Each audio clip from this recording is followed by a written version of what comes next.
Ditsela tsotlhe tse di lebang kwa yunibesithi di tswetswe jaaka baithuti ba ne ba aparega matseno a setheo.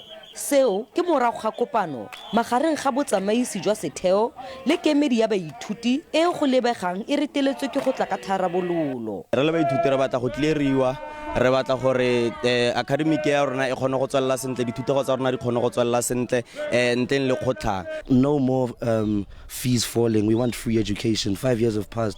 We asked for fees to fall. They still didn't fall. You know, that was my first year. 4 years later, I'm still here singing the same song. Baeteledipele ba mekgatlho ya baithuti mo khempaseng ya Mahikeng ba re le mororo khempase e tswetswe ga ba nyeme moko. Bana ke gone ba tsena nou yana ba tswang go Zimbabwe go bo Namibia gape wa re ba boele go gae ba tsaka tšhelete kalo-kalo. So ra gana re le EFF a gona go putlong go tsamaya a ba nnehela mo. Re le SABC re le mokgatlho wa batho Abantu Student Congress. Re bana ba mo University ya Mahikeng ba seke ba tsamaya re tlo go lwana le bone, re tlo go ba thusa gore ba tleriwe mme re tlo go nnaela le bone jaaka re ntse ana re lwana.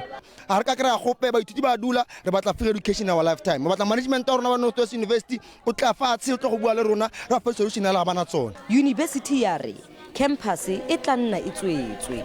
Sentle English, SABC News, Mahikeng.